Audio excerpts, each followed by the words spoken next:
Hello, everyone. Today we will be discussing the issue regarding what makes us the same person as we were and the same person that we are to be. We will be using different arguments from two philosophers to introduce the varying points of view regarding what makes up personal identity over time. Now, I am assuming that the general view associated with identity is that we are the same person as we were in the past and we will continue to be the same person in the future. After all, nothing, not even the most influential event, can really change us who we are by nature. Interestingly, this argument is pretty similar to the philosopher Thomas Reid and his argument about personal identity.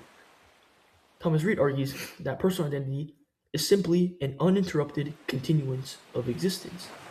That is, identity is merely rooted in existing without an interruption of existence.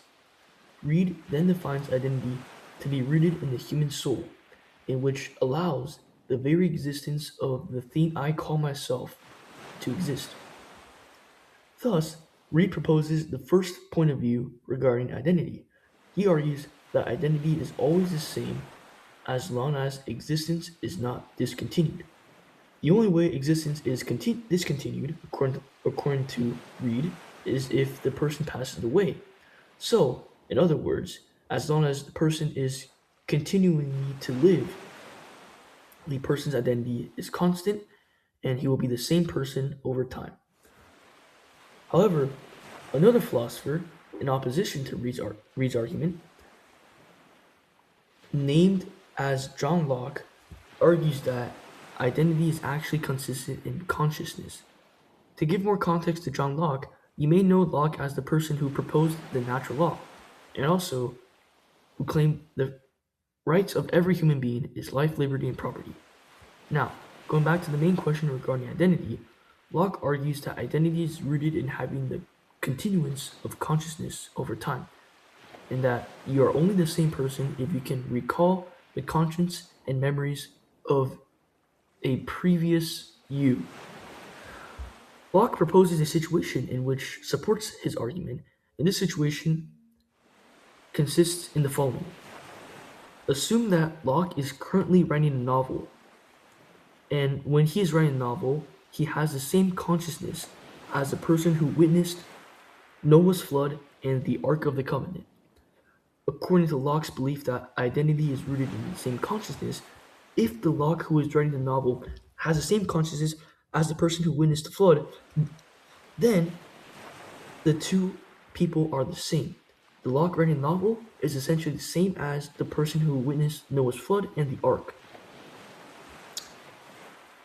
Locke's view is very interesting because, in a way, time does not matter as much, meaning that as long as the consciousness is the same, no matter how large the time interval, the identity is still constant and it's continuous.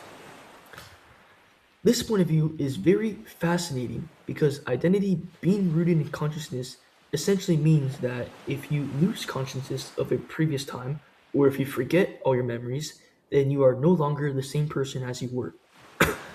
Now, I know a lot of people will say that they are different as a kid than they are now because of a quote unquote difference in mindset. This actually isn't the same as Locke's argument and is a commonly missed point because Locke puts identity solely based on consciousness. And this misclaimer of mindset, the person still has the same consciousness as before, but they just have a different kind of thought and different kind of mindset, which is different than consciousness. So, just to put that clear, Locke believes that identity is rooted in the continuance of consciousness only, which is different than having a difference in mindset. Because consciousness means your ability to recall memories in the past and your recollection of memories and also thoughts.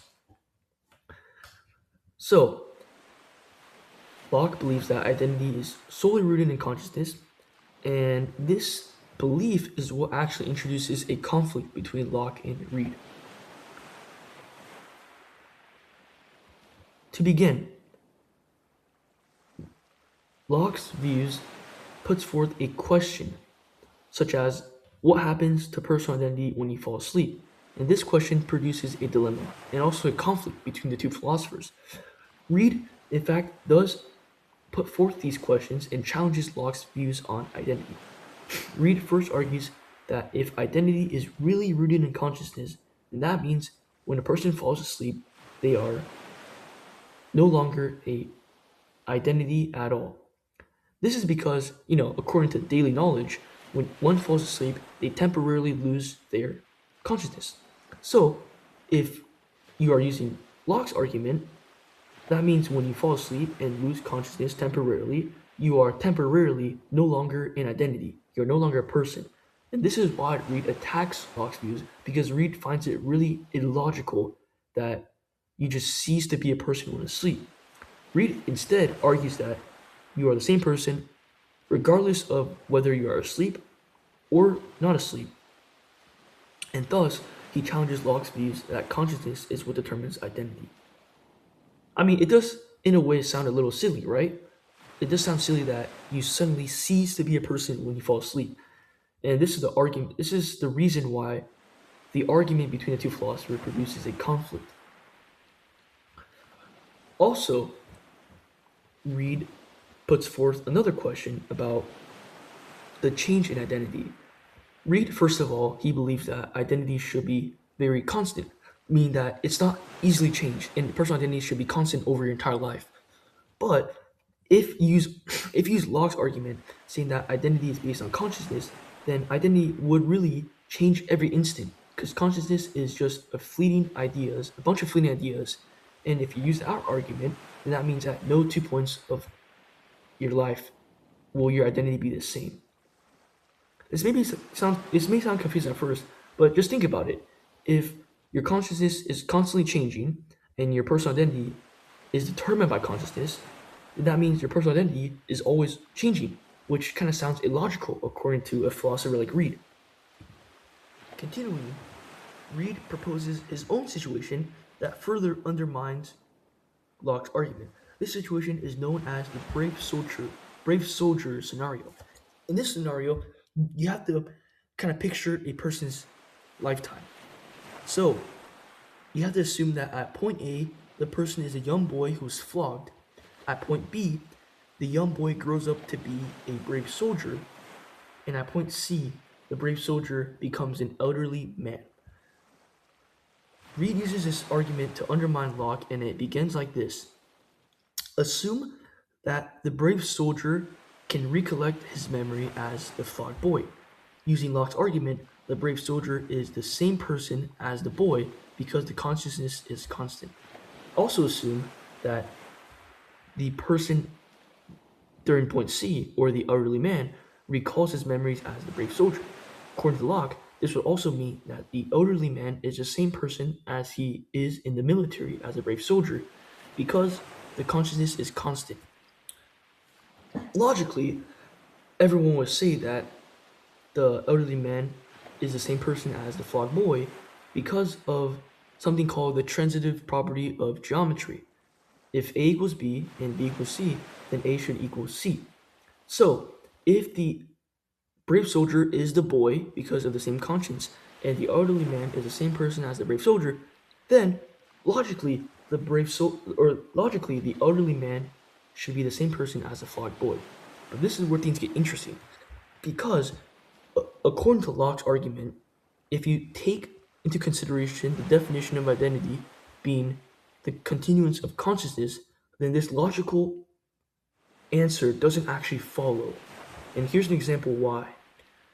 Let's say that the elderly man suddenly forgets his consciousness as a flogged boy. According to Locke, this would mean that the elderly man is no longer the same person as the flogged boy simply because consciousness is not continued, because there's a disruption in consciousness. But, as Reid would say, this is completely illogical, since if the brave soldier is the same as the boy and the elderly man is the same as the brave soldier, then they would make sure that the elderly man is the same as a flogged boy. And it's because of this misconception and it's because of this error in logic that Reid claims that Locke's view is wrong and that identity cannot be rooted in consciousness alone.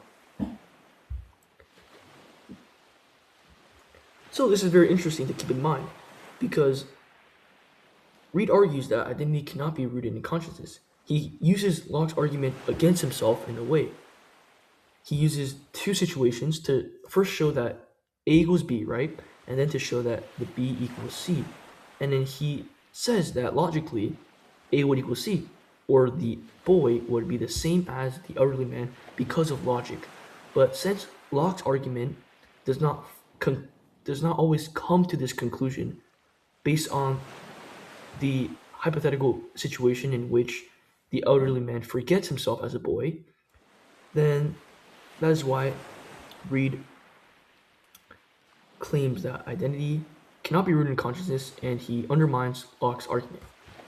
However, still a lot of people to this day believe identity to be consistent in consciousness. So, in other words, both of these views are fair and they're both really plausible views. This argument between the two philosophers introduced a very complex and interesting discussion on what exactly makes us the same person at the time. And this question is predominant in a lot of philosophical branches and philosophers, but as of now, I just wanted to look into these philosophers and their arguments.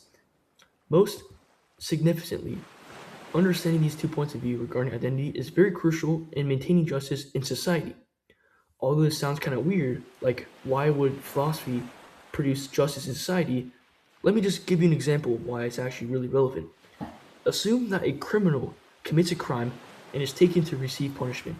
However, before the punishment is inflicted, the criminal gets a traumatic brain injury and loses all of his consciousness and all of his memories as a criminal.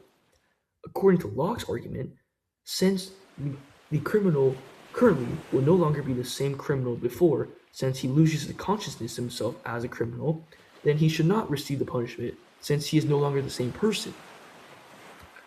However, in Reid's argument, the criminal should nonetheless be punished because identity is really rooted in the soul and the criminal's soul is constant, meaning that it does not change. So, depending on what you use as the definition of identity and what makes up identity over time, the result of the punishment would be different.